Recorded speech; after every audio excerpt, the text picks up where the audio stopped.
잠시 옛 설화 한 편만 살펴보겠습니다. 때는 바야흐로 신라시대, 경주 모량리에는 경조라는 여인이 살고 있었습니다. 그녀에게는 아들이 하나 있었는데 큰 머리에 평평한 이마가 꼭 큰 성처럼 생겨 대성이라 이름 지었죠. 가난했던 모자는 부잣집에서 일을 도우며 생계를 연명했는데 고맙게도 주인집 나으리는 모자에게 밭을 약간 떼어주고 농사지어 먹고 살게끔 해주었습니다.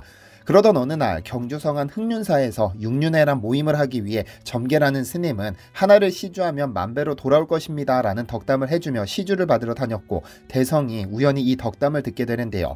그는 즉시 어머니에게 이번 생은 글렀으니 다음 생을 위해서라도 밭을 시주하면 어떨까요? 라고 물었고, 경조는 흔쾌히 허락해 주었습니다. 하지만 그 시주가 무색하게도 그날 저녁 대성은 불의의 사고로 사망하고 마는데요. 그런데 다음날 조정 대신 김문량은 모량리에 살던 김대성이 이 집에서 태어날 것이다 라는 하늘의 소리를 들었는데 깜짝 놀라 수소문해보니 모량리에서 김대성이라는 아이가 갑자기 사망했다는 사실을 알게 됐습니다. 그리고 10개월 후 김문량의 부인은 왼손을 꼭 쥔 사내 아이를 낳았는데 7일이 지나서야 겨우 왼손을 폈고 손바닥에는 대성이라는 두 글자가 쓰여 있었습니다. 즉 모량리에서 죽은 김대성이 김문량의 집에서 환생한 겁니다. 이를 예사롭지 않게 여긴 김문량은 아이에게 김대성이란 이름을 지어줬고, 원래 대성의 어머니인 경조를 데려와 함께 살게 했습니다. 즉 전생의 어머니, 현생의 어머니 두 명에게 아이의 양육을 맡긴 것이죠. 대성은 성장하며 열심히 불도를 닦았는데 그는 전생과 현생 두 부모님이 모두 사망하자 절을 짓기 시작하는데요. 현생의 부모님을 위해 지은 것이 불국사, 전생의 부모님을 위해 지은 것이 석불사, 현재 석굴암이라 부르는 절입니다. 이는 불국사와 석굴암의 기세에 눌려 큰 관심을 받지 못했지만 신라시대 문화와 종교 그리고 시대상을 한편에 담은 훌륭한 설화입니다. 그리고 설화 속 불국사와 석굴암은 신라 불교 문화의 상징이 됐죠. 불국사는 다보탑을 포함 7개의 국보를 품었고 석굴암은 그 자체로 국보로 지정됐으니까요. 그런데 이름 좀 있는 우리나라의 유물이 늘 그렇듯 기관 운명을 타고났는데 오늘의 주인공 석굴암 역시 그랬습니다. 통째로 서울로 옮겨질 뻔했으니까요. 안녕하세요, 디스멘털입니다. 지금으로부터 116년 전 어느 날 우체부 김모 씨는 우편 배달을 위해 토암산 동산령을 넘다가 묘한 광경을 목격하게 됩니다. 즉 무덤처럼 보이는 것을 발견해 가까이 다가갔더니 입구에는 문이 있었고 천정은 무너져 내렸으며 그 안은 흙으로 가득 차 있었죠. 심지어 흙 속에는 석불들이 대량으로 묻혀 있기도 했는데요. 그는 배달을 마치고 경주로 돌아와 일본인 우체국장 모리 바스케에게 해당 사실을 전했고, 이 말을 들은 모리는 당시 경주 군수와 일본인 2명과 함께 현장 답사를 떠납니다. 751년경 완공된 석굴암이 쥐도 새도 모르게 역사 속에서 사라졌다 다시 등장하는 순간입니다. 창건 당시의 이름은 석불사, 이는 돌로 만든 부처를 모셨기 때문으로 현재 국보 제24호이자 유네스코 세계문화유산에 등재되었는데, 석불사는 김대성 개인이 전생의 부모님을 위해 지었지만 경도강의 원찰로서 또 나라를 지키려는 국찰로서 경영됐습니다. 자연석을 다듬어 만든 인공석굴 구조에 본존불상을 중심으로 정교한 계산 속에 배치된 아름다운 불상들은 완벽한 불국토를 연출하며 종교성과 예술성에서 우리 조상이 남긴 가장 탁월한 작품이자 전 세계의 종교예술사에서도 빛나는 유산인데요. 그런데 이는 현대인들이 아니더라도 그 가치는 누가 보더라도 뛰어났던지 일제강점기 특히 일본인들의 큰 관심을 받았습니다. 일본의 민해운동가 야나기 무네요시는 석굴암은 동양문화가 최고조였을 때 그 연기를 살린 신라인들이 만든 영원한 걸작이라고 평가했고, 나카무라 료헤이는 신라예술의 정수이자 조선만이 아닌 모든 지상미의 전당이라 극찬했고, 일제강점기 조선회화집성, 조선타파의 연구, 한국미술문화사 논총 등을 저술한 미술사학자 고유섭은 인도를 버릴지언정 셰익스피어를 버리지 못한다던 영국처럼 우리에게는 석굴암이 있다고 말할 정도였습니다. 이렇듯 누구나 보면 알 수 있는 위대한 유물이기에 이를 탐하고 이를 소유하려는 이들이 생기게 되는데요. 석굴암이 다시 세상의 모습을 드러내고 3년 뒤 1910년 6월 경주군청 서기로 부임한 일본인 기무라 시즈오는 관찰사로부터 내려온 명령을 받고는 자신의 귀를 의심했습니다. 상부는 불국사의 주조불과 석굴암 전체를 경성으로 운반하라고 명령했는데 아무리 생각해도 이상했습니다. 그것도 석굴암 전체를 통째로 옮기라는 것은 지금 들어도 황당무계한 명령인데 이는 기무라 시조 역시 마찬가지였습니다. 1924년 그는 조선에서 늙어가며라는 책에서 언명이었다. 불국사의 불조불과 석굴불 전체를 경성으로 수송하라는 명이 떨어졌다. 그리고는 즉각 운송계산서를 보내라는 것이었다. 경주군수 등은 복종하는 태도였는데 나는 그럴 수 없었다. 그야말로 폭명이었다. 나는 반감이 솟구쳤다. 원래 이런 유적 유물이라는 것은 그 토지에 정착해 있어야만 역사적 증빙이 되고 공경하는 마음이 생기는데 이를 다른 곳에 옮기는 것은 너무나 무모한 일이며 관리로서 사리를 모르는 것에도 정도가 있다. 이에 맹종해서는 안 된다고 생각하고 회답하지 않고 묵살하기로 결심했다. 이후 나의 명령이 제대로 효과를 발휘해서 중지된 것은 지금에 이르러서 흐뭇하게 생각한다고 적었습니다. 그러나 실제로 한일합병 전후로 조선 총독부에 의해 비밀리에 추진됐던 석굴암의 경성 이전 계획은 상당히 진지했습니다. 석굴암 관할 장기군청의 구체적인 이전 지령이 하달됐으니까요. 장기군청 역시 당황스럽기는 마찬가지였습니다.